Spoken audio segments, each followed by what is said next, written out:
Good evening. Welcome to PoliticIt podcast. Today we have the Johnsons with us, Corinne and Liddy. And Corinne's the president of Utah Parents United. It's so nice to have you here. And you've got a great story to tell today. Yes, I do. I know that you testified on the social media bill. Mm-hmm. Why don't you tell us a little bit about your story? I think it's an interesting story, and it's one that kids need to hear. So when I was 12 years old, I got my very first smartphone, and I downloaded social media. Okay, and I'm going to step in here. I'm going to clarify here. It had every control on it you can imagine, John. Uh-huh. We got her an Apple phone with parental controls, and we went over all the rules, just like you're supposed to, right? Everyone says these are the things you're supposed to do. And she had time limits, and I let her have one kind of social media app. Pinterest. That must be one you like.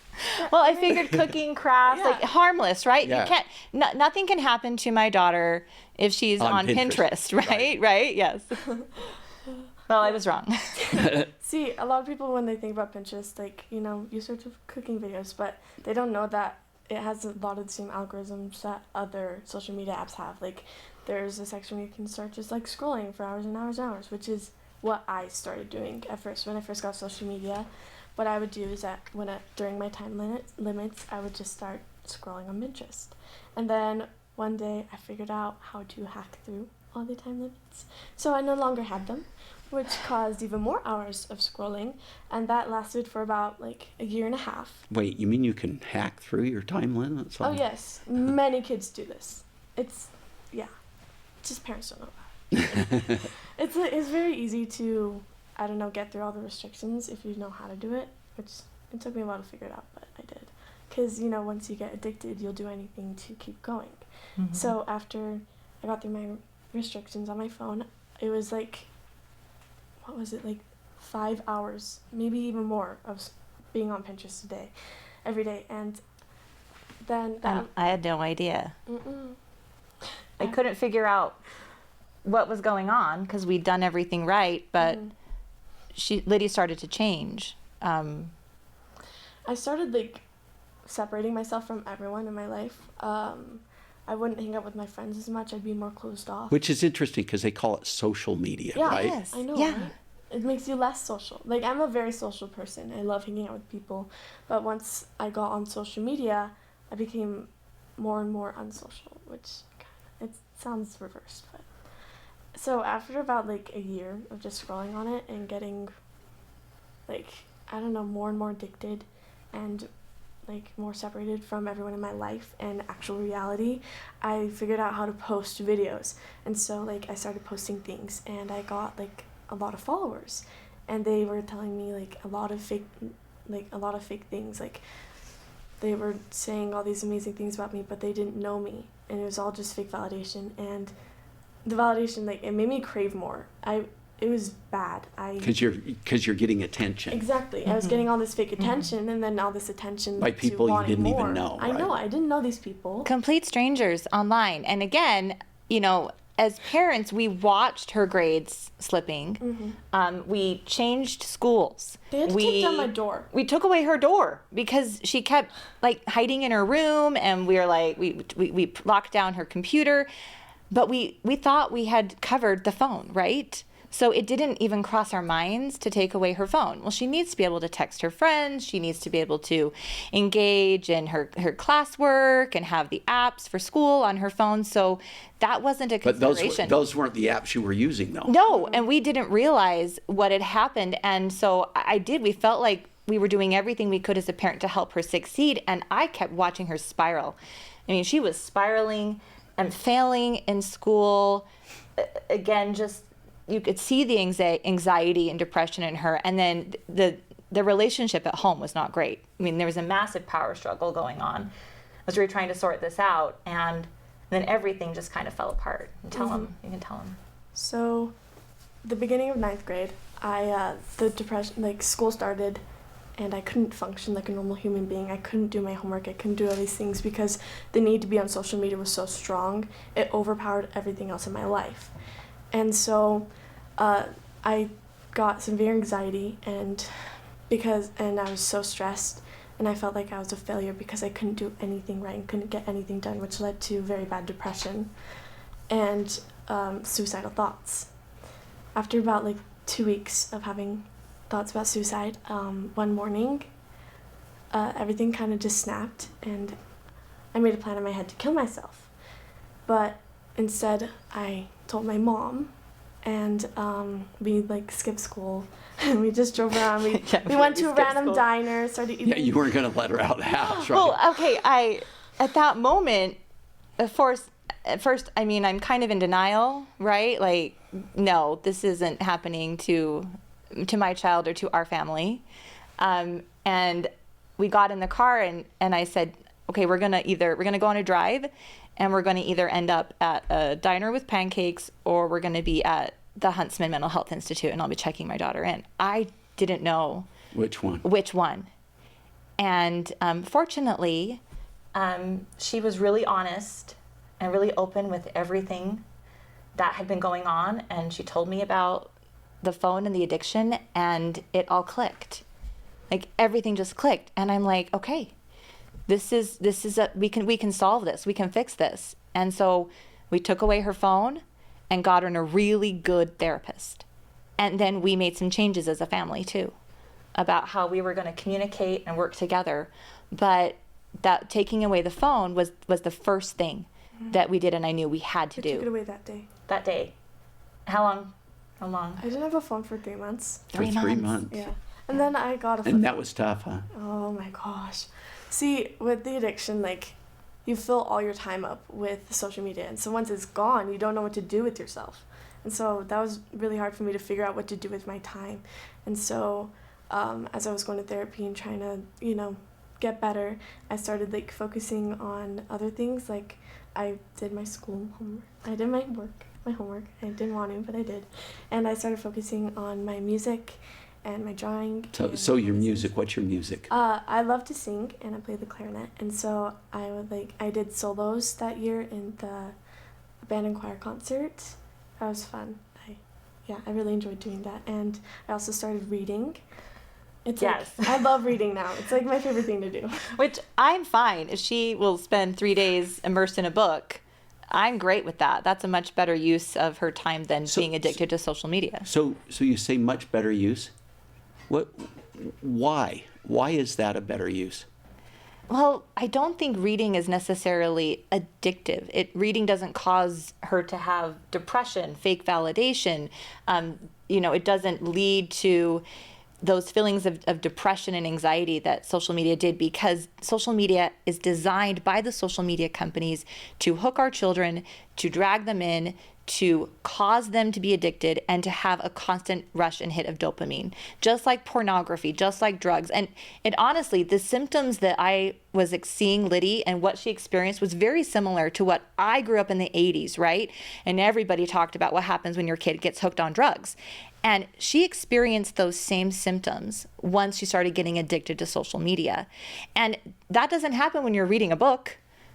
She doesn't have those same addictive qualities. And which is why for us, when we found out about the social media bills, and because at Utah Parents United, we track legislation every year. Right. When we found out about the social media bills, I went to Liddy and I said, Liddy, this is amazing. Because if I had known, and I had more tools, and I had more supports, then maybe we could have prevented a lot of what Liddy had to go through and what we had to go through as a family. And not that we would take it back, because, I mean, when you go through hard things, like, she's amazing. Yeah. She's incredible. But we would like to protect other children.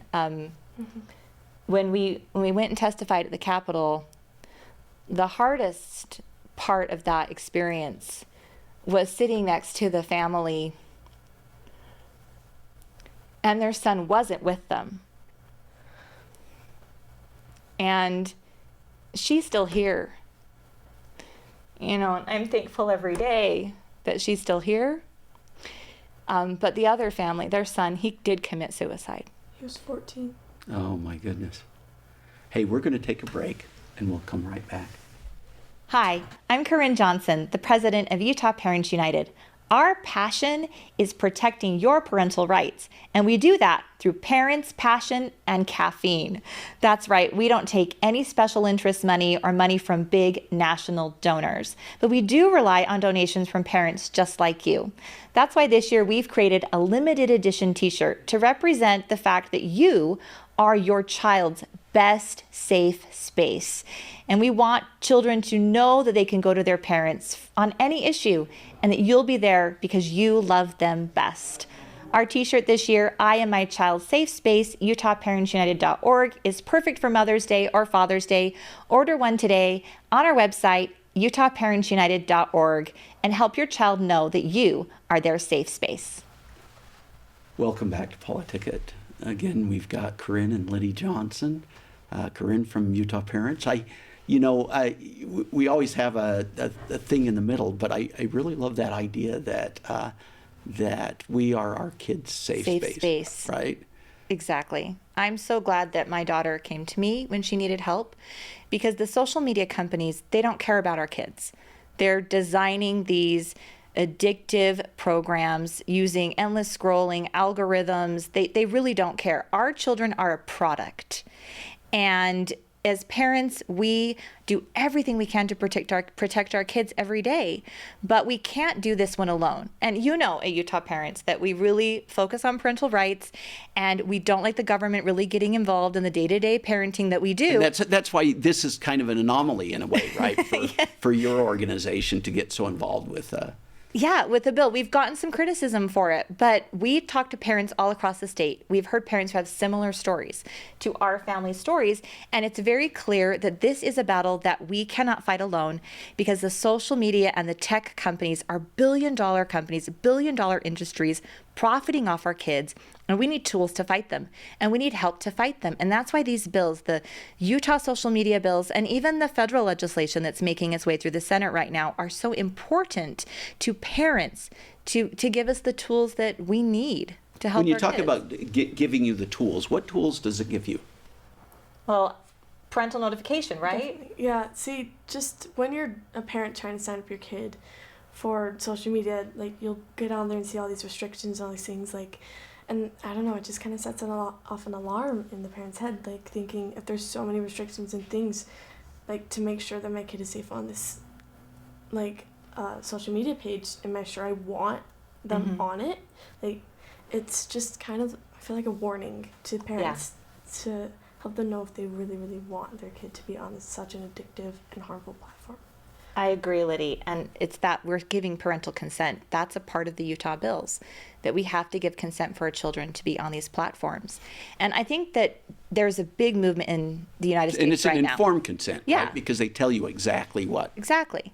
Of helping parents understand what social media is doing to our kids, how it's harming our kids. We have to give parental consent. We need parental tools. I mean, Florida just passed a bill very similar to Utah's bills, and there's national bills that are running, and we need to get pressure to find a federal solution, find a national solution to this bill. And I think we've made a really good start, but there's more we can do. Right now, these bills don't cover every single platform. They're targeting which social media platforms, and it's got to be universal. I mean, Apple has to be held accountable, and we've got to make sure YouTube is included in the solution here to help our kids. And we really think that having it on the app level. So before you even sign up for the app, and even put the app on your phone, let's put parental consent right there. And that is something that, Android and Apple can do. They can do things to give us tools. Well, we just had a bill this year in the legislature, too, that Senator Weiler's bill that basically said parental controls have to be turned on a cell phone when they come. Yes, this isn't too complicated. The fact that big tech doesn't want to do it, that they don't want to help us protect our kids, demonstrates that our kids are a product. So, I mean, there's a lot of things that we can do as parents to help protect our kids through legislation. Reach out to Mike Lee, tell him that you support a bill that's going to protect our kids, and then talk to your friends, talk to other people in your community, and help them understand that this is serious and it's happening. I got to hand it to you, Liddy. I think it's great that you did seek out your mom and tell her what was going on with you, right? That's what I call brave. And, we talk a lot about on this podcast. We've had a lot of people running for office. We've concentrated on this. But I think this is an important message that we need to get out to kids your age and to parents. It was definitely one of the hardest moments in my entire life. I don't know, just like the feeling that I had and the fear that I wouldn't get better. Because all I wanted in that moment was to get better, and I didn't know how. And I knew I needed help. And saying help was like, it's the hardest thing to do. So how did the therapist help you? So the therapist, he helped me realize what is going on and realize that it's not my fault that this happened to me, and helped me find ways to cope with it in a non-harmful way.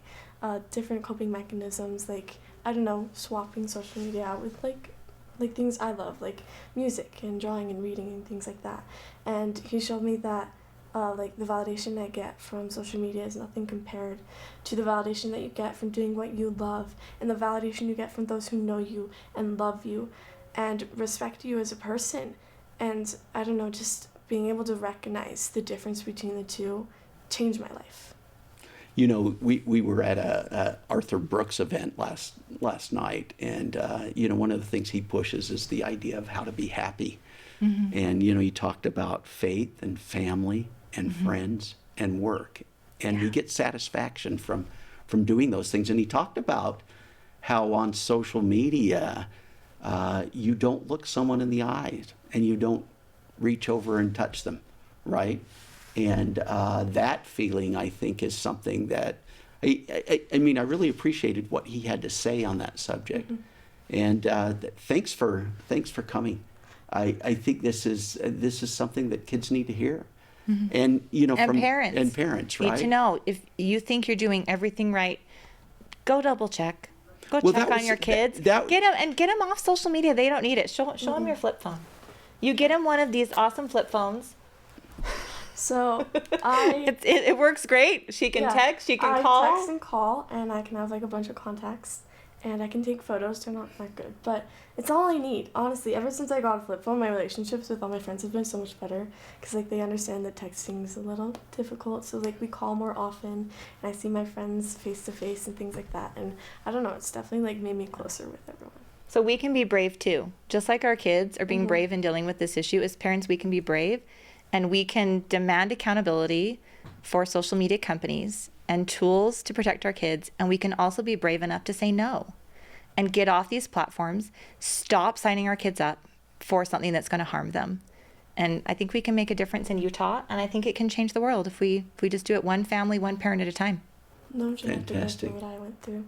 And so whatever we can do to help is worth it. Very good. Thank you. Thanks for coming in. Yeah. We'll see you guys next week.